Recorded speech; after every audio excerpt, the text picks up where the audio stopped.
kedalaman danau dan riak-riak airnya, dan pantulan gletser yang indah mengingatkan saya pada kisah kehidupan batin. Alam pikiran itu dalam seperti sebuah danau. Riak air di permukaan mewakili pikiran sadar, aktivitas pikiran di permukaan.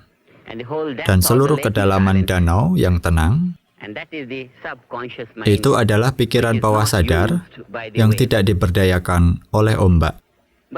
Tetapi jika ombak dapat diperdalam dan menggabungkan lebih banyak tingkatan air yang tenang, maka ombak itu bisa menjadi ombak seluruh lautan, ombak yang dahsyat.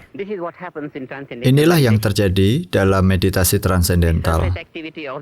Aktivitas permukaan dari pikiran sadar diperdalam dan menggabungkan kedalaman alam bawah sadar. Dan dengan latihan, tidak ada lagi bawah sadar. Seluruh alam bawah sadar menjadi sadar. Dan seseorang mulai menggunakan potensi penuh pikirannya. Dan pantulan gletser di atas air adalah seperti kesan dari objek yang dirasakan oleh alam pikiran. Dan selama pikiran tidak mampu mempertahankan sifat utamanya, yaitu kesadaran kebahagiaan sejati, maka alam pikiran menjadi tertutup oleh persepsi dari objek, dan ini disebut dengan ikatan pikiran. Alam pikiran kehilangan kesadaran kebahagiaan sejati dan mendapatkan pantulan kegembiraan duniawi, kegembiraan dari tatanan relatif. Ia kehilangan kebahagiaan dari alam absolut, keberadaan diri batin yang abadi.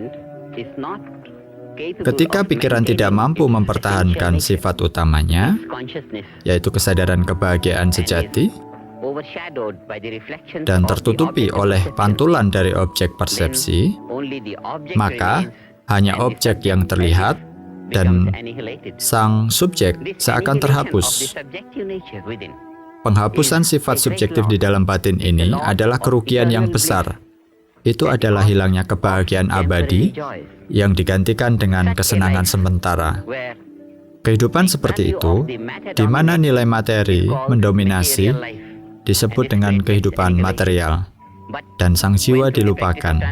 Tetapi ketika melalui latihan meditasi transendental, pikiran menyelam masuk jauh ke dalam ke sumber pikiran, melampaui pikiran dan memperoleh kesadaran kebahagiaan sejati, dan mampu mempertahankannya bahkan ketika berada di pengalaman duniawi dari sifat kehidupan objektif, maka itu disebut dengan kehidupan spiritual atau rohani, di mana sang jiwa tidak bisa lagi ditutupi oleh pengalaman objektif.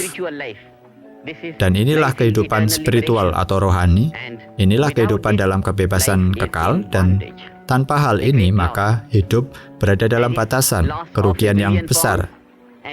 Seolah-olah kehilangan 1 miliar pound sterling dan hanya mendapat 1 juta, kehilangan kesadaran kebahagiaan kekal, dan hanya mendapat sukacita duniawi yang sesaat.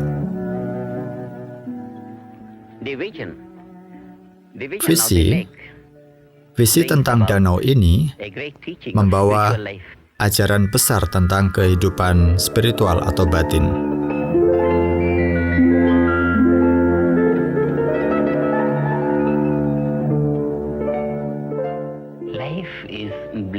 Hidup adalah kebahagiaan sejati.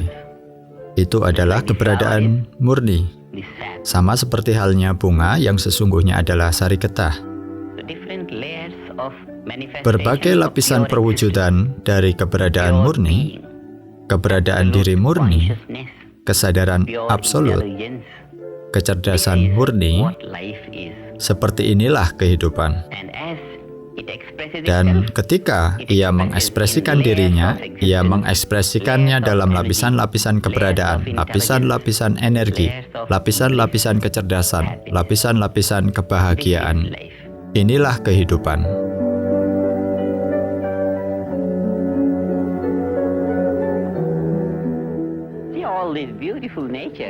Lihatlah semua alam yang indah ini.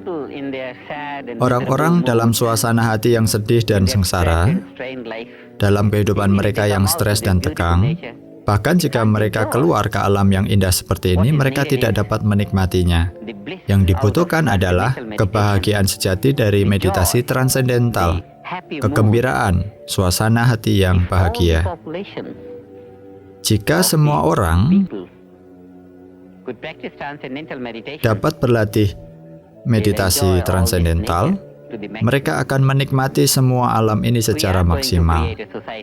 Kita akan menciptakan masyarakat yang bebas dari penderitaan dan stres dan ketegangan, dan kemudian benar-benar karunia Tuhan di bumi, alam yang cantik ini akan dinikmati oleh semua orang.